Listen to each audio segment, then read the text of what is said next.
தங்கம் வாங்க ஈஸ்ட் ஹேம்லக்ஸ் விஜுவலர்ஸ்.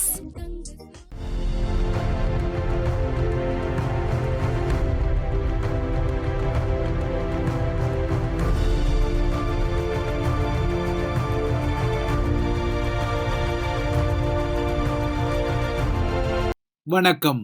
2025 ஆண்டு புத்தாண்டு வாழ்த்துக்களுடன் செய்திவீச்சு உங்களை வரவேற்றுக் கொள்கின்றது. இன்றைய செய்திவீச்சு இலங்கை மற்றும் உலக நிலவரங்களை தழுவிய கலவை செய்திவீச்சாக வருகின்றது. 2025 என்ற எண்ணியல் அடையாளத்தில் புதியதொரு ஆண்டை வரவேற்கும் உலகளாவிய புத்தாண்டு கொண்டாட்டங்கள் இரவுகளின் வானத்தை கிழித்த பட்டாசுகள் மற்றும் வான வேடிக்கைகளின் ஒளிமயத்தின் பின்னணியில் மெல்ல மெல்ல ஓய்வுக்கு வந்து கொள்கிறது. பலதரப்பட்ட மாந்தர்கள் வாழ்வதைப் போலவே இந்த உலகப் பந்தும் 39 வெவ்வேறு நேர வலயங்களில் புத்தாண்டை வரவேற்றுக் கொண்டதால் பசிபிக் பிராந்தியத்தில் ஆரம்பித்த இந்த புத்தாண்டு ஏறக்குறைய 26 மணி நேரங்களாக பல நாடுகளில் புத்தாண்டை வரவேற்றுக் கொள்ளும் களிப்புக்குரிய நள்ளிரவு கடந்த அதிகாலை வேளையை கடந்து கொண்டது. வழமை போலவே மத்திய பசிபிக் கடலில் உள்ள கிறிஸ்மஸ் தீவு நேற்று முதலில் புத்தாண்டை வரவேற்றுக் கொள்ள 26 மணி நேரம் கடந்து அமெரிக்காவின் சமோவா தீவு இன்று இறுதியாக புத்தாண்டை வரவேற்றுக் கொண்டது. இந்த முறை சிரியாவில் அசாத் அதிகாரத்தின் கீழ் இல்லாத சிரியர்கள் தலைநகர டமஸ்கஸில் புத்தாண்டை கொண்டாடியதாக மேற்குலக ஊடகங்கள் படம் காட்டிக் கொண்டன. ஆனால் அதேவேளை இஸ்ரேலின் கொடிய போரால் பலஸ்தீனர்களின் காசா புத்தாண்டை வரவேற்ற நேரத்தில் பல அப்பாவி சிறார்களை குளிரால் நடுநடுங்க வைத்த வேளையை இதே மேற்குலக ஊடகங்கள் பெரிதும் கணக்கெடுக்கவில்லை. உணவு இல்லாத குடிநீர் இல்லாத பலஸ்தீன மக்களை இப்போது குளிரும் வாட்டி கொண்டாலும் 2025 வரவேற்றுக் கொள்வதில் உலகம் குறையேதும் வைக்கவில்லை.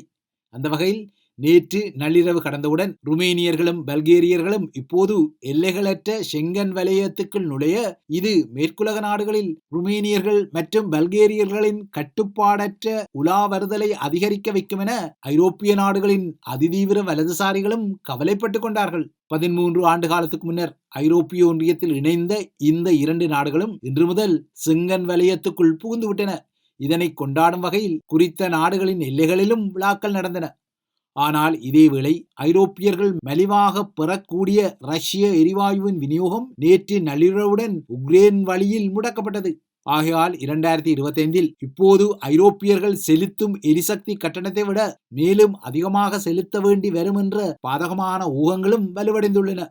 இதனால் தமக்கு எரிவாயு விநியோகத்தை தமது நாட்டின் ஊடாக செல்ல விடாமல் தடுத்த அதே உக்ரைனுக்கு தமது அரசாங்கங்கள் நிதி உதவியை அள்ளி வழங்குவது குறித்து ஐரோப்பியர்களின் ஒரு கணிசமான வகிபாகம் எரிச்சல் அடைந்து கொண்டால் ஐரோப்பிய நாடுகளில் இனிமேல் ரஷ்யாவுக்குரிய ஆதரவு மெல்ல மெல்ல எருமுகப்படக்கூடும் என்ற ஊகங்களும் இருக்கத்தான் செய்கின்றன. இதே சமகாலத்தில் கருங்கடல் ஊடான விநியோக குழாய் வழியாக ரஷ்யா இன்னமும் எரிவாயு விநியோகத்தை செய்து கொள்வதால் ஐரோப்பிய ஒன்றியத்தில் உள்ள நாடான ஹங்கேரிக்கு ரஷ்ய எரிவாயு கிட்டிக்கொள்ளக்கூடும். அதேபோல துருக்கி மற்றும் சேர்பியாவுக்கும் ரஷ்ய எரிவாயு கிட்டிக்கொள்ளும் என்பது வேறு விடயம். இதற்கிடையே 25 ஆண்டுகளுக்கு முன்னர் ரஷ்யாவின் தற்காலிக அரசு தலைவராக தனது முதலாவது புத்தாண்டு செய்தியை ரஷ்யர்களுக்கு வழங்கிய அதே விளாடிமிர் புட்டின் 25 ஆண்டு காலத்துக்கு பின்னர் 2025 ஆண்டுக்கான புத்தாண்டு செய்தியையும் வெளியிட்டுக் கொண்டார். விளாடிமிர் புட்டின் வழங்கிய இந்த வருடத்துக்குரிய புத்தாண்டு செய்தியில் ரஷ்யர்கள் இதுவரை அனுபவித்த நிலைமைகள் சரியாகிவிடும் என்ற நம்பிக்கையில் தான் இருப்பதாக புட்டின் கூறிக்கொண்டார். இன்னமும் சற்றேறக்குறைய 3 வாரங்களுக்குள்ளாக அமெரிக்க அரசு தலைவராக டொனால்ட் ட்ரம்ப் பொறுப்பேற்க உள்ள நிலையில் புட்டினின் ரஷ்யர்களுக்கான புத்தாண்டு செய்தி வந்தது.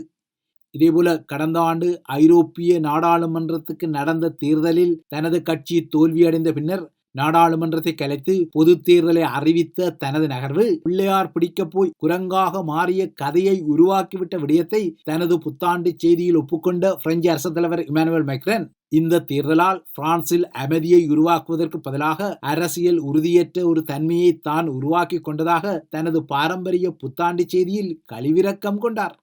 ஆகமொத்தம் உலகத் தலைவர்கள் உள்ளூர் தலைவர்கள் எல்லாரும் புத்தாண்டு செய்திகளை வெளியிட அவை ஊடக பரப்புகளை நிறைத்துக் கொண்டன. அந்த வகையில் இலங்கை தீவில் இன்று ஸ்ரீலங்காவின் அரசு தலைவர் அனுரகுமார திசாநாயக்க ஆகிய தலைவர் ஏகேடிஆர் தனது எண்ணக்கருவில் உதித்த கிளீன் ஸ்ரீலங்கா எனப்படும் இலங்கையை அகமும் புறமும் தூய்மைப்படுத்தும் தேசிய வேலை திட்டத்தை தனது தலைமையில் இன்று காலை ஆரம்பித்து வைத்தார். கிளீன் ஸ்ரீலங்கா திட்டத்தை ஆரம்பித்து வைத்த ஏகேடிஆர் புதிய வருடத்தில் புதிய பரிணாமம் ஒன்றுக்குள் இலங்கை தீவை நகர்த்தி செல்ல வேண்டிய சவாலை அரசாங்கம் எதிர்நோக்கி உள்ளதாக தெரிவித்ததுடன் இந்த சவாலான பணியை நிறைவேற்றுவதற்கு முழு அரசியல் அதிகாரமும் துணை நிற்கும் என்றும் உறுதி வழங்கினார். இலங்கையில் சட்டத்தின் ஆட்சியை நிலைநாட்ட அரசாங்கம் கடுமையாக உழைத்து வருவதாக குறிப்பிட்ட ஏகேடிஆர் இளஞ்சமும் ஊழலும் புற்றுநோயாக நாடு முழுவதும் விரவியுள்ளதாக மீண்டும் கவலையுடன் செப்பிக் கொண்டதுடன் அரச இயந்திரம் தனக்கு வழங்கப்பட்ட பொறுப்பை சரியாக புரிந்து வினை திறனுடன் இயங்க வேண்டிய விடயத்தையும் வலியுறுத்தி கொண்டார்.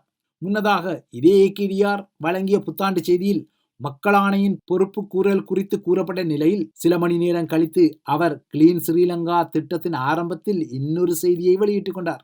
முதன்மை தலைவர் ஏகேடிஆர் இவ்வாறு சவால்கள் குறித்து சொல்லிக்கொள்ள அதற்கு ஓரளவு சமாந்தரமாக செய்தியை வெளியிட்ட எதிர்க்கட்சி தலைவரான சஜித் தனது நாட்டின் தற்போதைய சவால்களை சரியாக அடையாளம் கண்டு எதிர்காலத்தை வெளிப்படுத்திக் கொள்வோம் என்ற புத்தாண்டு செய்தியை சொன்னார். இதற்கிடையே ஏகேடி தரப்பால் பதவி நீடிப்பு வழங்கப்படாமல் நேற்றுடன் வீட்டுக்கு அனுப்பப்பட்ட தமிழர்களின் உதிரப்பலியுடன் பொறுப்புடைய படைய முகங்களில் ஒன்றான ஜெனரல் சவேந்திர சில்வா இலங்கை தீவில் ராஜபக்சக்களின் ஆட்சி காலத்தில் 2022 நடைபெற்ற அறகலைய போராட்டம் தனக்கு உண்மையான நண்பர்கள் யார், உண்மையான எதிரிகள் யார் என்பதை வெளிப்படுத்தியதாகவும் அதிகார வெறி பிடித்தவர்கள் கூறிக்கொள்வது போல அன்று அரசாங்கத்தை கவிழ்க்க வேண்டும் என்ற தீய நோக்கம் தன்னிடம் இருந்ததில்லை என புதிய ஞான செய்தியை வெளியிட்ட பின்னர் வீட்டுக்கு பெட்டியை கட்டிக்கொண்டார். ஆகமொத்தம் 2025 புத்தாண்டு கழிப்பு மெல்ல மெல்ல விலகி இந்த ஆண்டுக்கான சவால்களுடன் இந்த உலகம் பயணிக்க வேண்டிய யதார்த்த நிலைமை வருகிறது. இந்த யதார்த்த நிலைமையின் பின்னணியில் 2025க்குரிய சில கணிப்புகளும் குறிசொல்லிகளால் பலமையான பரபரப்புகள் மற்றும் திகில்களுடன் வெளியிடப்பட்டுள்ளன. அந்த வகையில் 2025 மரபணு மாற்றப்பட்ட மனிதர்களின் உருவாக்கம் உட்பட சில இரகசியமான மரபணு பரிசோதனைகள் வெளிச்சத்துக்கு வருவனவும் நோய்களை எதிர்க்கக்கூடிய திறன் கொண்ட அதி புத்திசாலித்தனமும் வலிமையும் கொண்ட மரபணு மாற்றப்பட்ட மனித குலம் ஒன்று இந்த வருடம் விஞ்ஞானிகளால் வெளிப்படுத்தப்படும் என்ற கணிப்புகளும் வெளியிடப்பட்டுள்ளன. அதேபோல AI அல்லது ஆர்டிபிஷியல் இன்டெலிஜென்ஸ் எனப்படும் செயற்கை நுண்ணறிவு மனிதர்களின் கட்டுப்பாட்டை மீறும் ஒரு விபரீத நிலையை இந்த ஆண்டுக்குள் எட்டும் எனவும் வேற்று கிரக வாழ்வுடன் தொடர்புடைய நுண்ணுயிர் வாழ்வின் சான்றுகள் இந்த வருடம் கிளம்பும் எனவும் இந்த கணிப்புகள் திகிலுடன் கூறுகின்றன. அதேபோலவே உலகளாவிய எரிசக்தி நெருக்கடியை கட்டுப்படுத்திக் கொள்வதற்கான சில புதிய வழிமுறைகளுக்குரிய கண்டுபிடிப்புகள் மக்களிடமிருந்து மறைக்கப்பட்டு சில நாடுகள் நடத்தி கொள்ளும் இரகசியமான இராணுவ நடவடிக்கைகள் வெளிச்சத்துக்கு வருவனவும் இந்த கணிப்புகளில் பரபரப்பான விடயங்கள் கூறப்பட்டுள்ளன. 2025 பிரகாசமாக இருக்குமா அல்லது கலக்கத்தை வழங்கும் ஒரு காலமாக இருக்குமா என்ற கணிப்புகளுக்கு மத்தியில் உக்ரைனுக்கும் ரஷ்யாவுக்கும் இடையில் இந்த வருடம் போர் நிறுத்தம் ஒன்று இடம்பெறும் என்ற கணிப்புகளை சொல்லிக் கொள்ளும் குறிசொல்லிகள் சிறியதாக இருந்தாலும் சக்தி வாய்ந்த கிரகமாக உள்ள புளூட்டோ ஆணாதிக்க ராசி கொண்ட மகரத்திலிருந்து கும்பத்துக்கு நகர்வதால் அனைத்து வகையான அழிவுகளையும் பேரழிவுகளையும் இந்த வருடம் உலகம் எதிர்கொள்ள தயாராக இருக்க வேண்டும் என்ற பீதியையும் நீட்சிப்படுத்திக் கொண்டார்கள். ஆயினும் கும்பராசி குறைவான விரோதங்களை உருவாக்கிக் கொள்வதால் உலகில் இடம்பெற்றுக் கொள்ளும் சில மோதல்களுக்கு தீர்வு வரும் என்ற அடிப்படையில் 2.0 ஆட்சி காலத்துக்குரிய டொனால்ட் ட்ரம்பால் ரஷ்ய உக்ரைனிய மோதலுக்கு தீர்வு வரலாம் என்ற கணிப்புகளும் வந்தன. கும்பராசியின் பலன் காரணமாக ஐரோப்பாவில் கிறிஸ்தவ மறுமலர்ச்சி காலம் ஒன்று உருவாகிக் கொள்ளும் என்றும் இந்த ஆண்டு மீண்டும் விண்வெளி யுகம் தொடங்கும் என்றும் ஜோதிட குறிசொல்லிகள் சொல்லிக் கொள்கிறார்கள். 2025 அமெரிக்க டாலர் வலுவடைந்து யூரோவை மிஞ்சிக் கொள்ளும் என்றும் அமெரிக்காவுக்கும் சீனாவுக்கும் இடையிலான வரி விதிப்பு பேச்சுவார்த்தைகள் தொடர்ந்தும் உலக ஊடகங்களில் இந்த வருடம் அடிக்கடி தலைப்புச் செய்திகளாக இடம்பெறும் என குறிப்பிடும் இந்த குறிசொல்லிகள் உலகுக்குரிய பாதகமான திகில் செய்தியாக 2025 உலகை பேரழிவுக்குள்ளாக்கும் தொற்று நோய் ஒன்று பரவிக்கொள்ளும் என்றும் பிரியான ஊகங்களையும் எடுத்துவிட்டனர். இந்த தொற்று நோய் கொரோனாவை விட பேரழிவு ஏற்படுத்தக்கூடிய ஒரு நோயாக மாறும் என கூட இந்த ஆண்டின் கிரகண சுழற்சிகளை ஆதாரமாக்கி சொல்லும் திகிலான குறிசொல்லிகள் உலக மக்களை தமது ஊகங்களாலும் கணிப்புகளாலும் திகிலூட்ட தலைப்பட்டாலும் குறிசொல்லிகளும் ஜோதிட சிகாமணிகளும் 2025க்குரிய பலன்களை புத்தாண்டு ராசி பலனாக கூறிக்கொண்டாலும் வழமை போலவே 2025 கழிப்புகள் மற்றும் எதிர்கால சவால்களுடன் நகர தலைப்படுவது மட்டும் இங்கு நிதர்சனமான ஒரு விடயமாக மாறியுள்ளது. இவைதான் 2025 முதலாவது செய்தி வீச்சுக்குரிய விடயங்கள். தொடர்ந்தும் IBC தமிழுடன் இணைந்திருங்கள்.